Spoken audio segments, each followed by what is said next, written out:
Hello. So, I've noticed that I haven't been paid by YouTube this week, and apparently I need to have an actual upload schedule to do that, so here I am. This is going to be about the Fourth Freeplay Competition, which is over. That's right, it is closed. The challenge this time was Cornfield on easy mode chimps, basically just chimps, but the prices are lower, and the balloons are slower, but no one really cares about that part.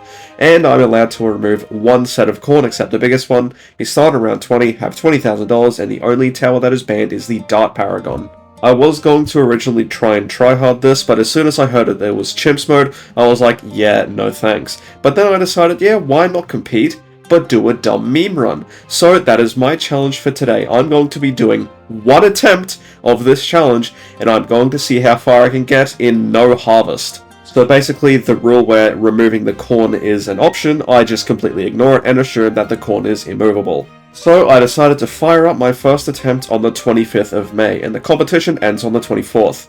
Wait, what? So yeah, the submission date is kinda all over the place. I mean, technically, if it is the 24th somewhere on Earth, you can submit, which is great for me because I live in Australia, one of the earliest time zones on the planet. Even with this enormous advantage over the rest of the competition, I am a procrastination world expert. So, for some reason, I decided to start the run when I only had 2.5 hours left. But there's no way I can get to round 200 in that little time. This seems completely hopeless. But then Elle's theme from Death Note started playing, and I realized I had a very good idea.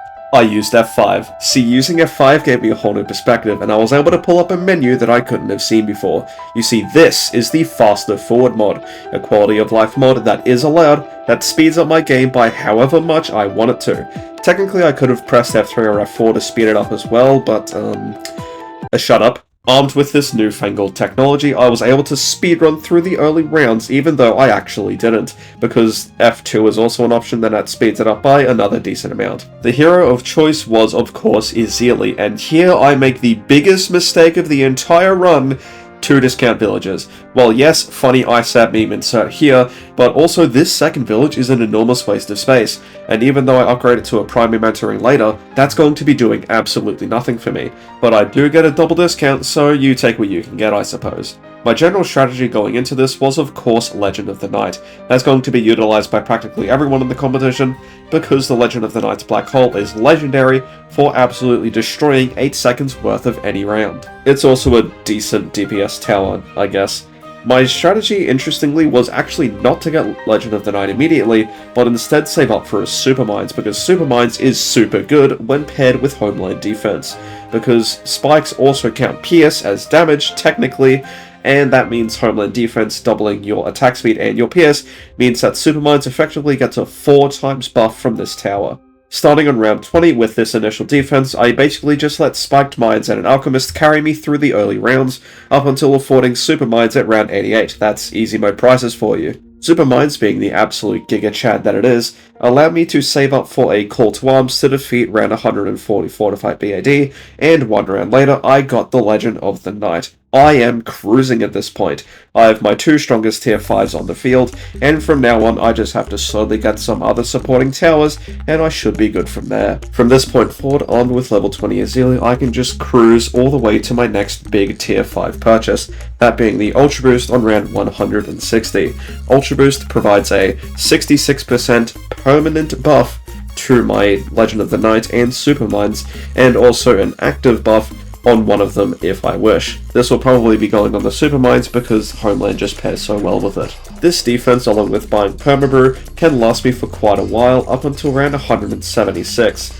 I wasn't able to beat this round even after getting in a few attempts, but then I realized I could just go back in time to get turkeys off the menu, go back in time to get Homeland Defense instead of Permabrew. This allowed me to easily cruise past 176 and continue forwards. Somehow, even though I had literally just bought a decently expensive tier 5, the very next round I was able to afford the Grand Saboteur. I don't know how, I guess you're just rich in easy mode. With this, I was able to cruise to round 200, with barely any rounds giving me more than 1 attempt needed. And as you can see on round 200, I have the final 2 tier 5s that round out this no harvest strategy, Permabrute, which provides a damage and pierce and attack speed buff to my Legend of the Night and Super Mines, and finally the Balloon Crush, the tier 5 that ties the strategy together. You see, so far my defense has relied on me being able to leak balloons with the Legend of the Night and having Ezeli's ability off cooldown. With Balloon Crush, I am able to stall the rounds so that the Legend of the Night can get off cooldown for as many rounds as possible, and also Ezeli's Hex can be off cooldown as well. Legend of the Night, Super Mines, Homeland Defense, Ultra Boost, Grand Sabo, and Balloon Crush. These are the 6 tier 5s that are going to carry me through these rounds, and thus I have dubbed them Big 6, the strongest tier 5s in BTD6 history.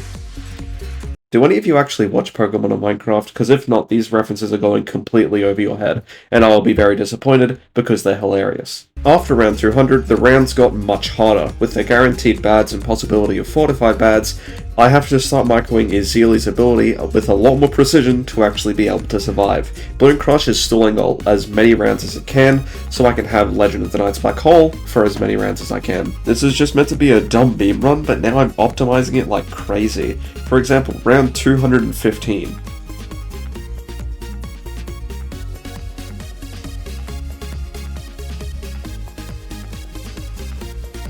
I mean, that just speaks for itself. Round 219 absolutely required Legend of the Night's Black Hole, because these bads were just absolutely not being defeated by Super Mines and Ezeli's Hex.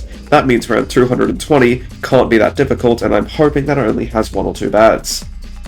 5 spaced out bads. One of them is fortified. Yeah, okay, we die here. 220, honestly, in my opinion, for 1 attempt, isn't actually too bad. Now that that's done, I can submit the run and go to bed. What's this? A direct message? Ah, it's from Rogue9876. I wonder what they have sent me.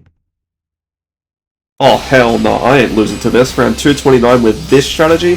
Not a chance. My dignity will not stand for this kind of humiliation. Back into the run I go. I am going to remove one of the corn, because now I've answered the question of 1 attempt no harvest. My new goal is around 229, and I no longer care about the no harvest rule set.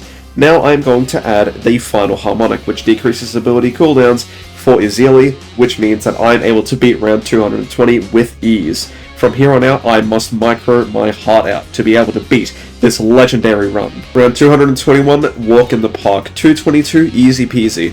223 was quite difficult, but after a few different attempts with a few different strategies, with my $60,000 I'm able to afford a Lord of the Abyss and an Energizer. This further reduces Ezeli's ability cooldowns, meaning that she is going to be having Hex up almost 100% of the time. With that, round 223 was beaten. 224, just leak with Lotton. 225, 1 bad, ha, easy. I don't even notice. Round 226, only 2 bads, still easy. I mean, it's a little bit harder, but with the ZOMGs I'm able to stall for Legend of the Night's ability. 227 did require Legend of the Night's ability, and it was quite a difficult round, but it only took 3 attempts.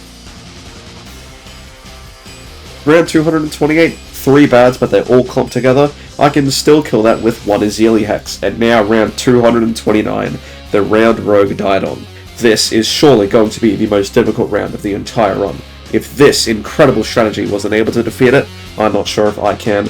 I have to fully lock in and unlock 100% of my free play abilities. Wait, that was it? That only took me 2 attempts! How is this round that difficult? I must flex now, send it to Rogue, see what they say. Now that I've asserted that I'm the superior free player, I can now continue forward because screw the no harvest thing.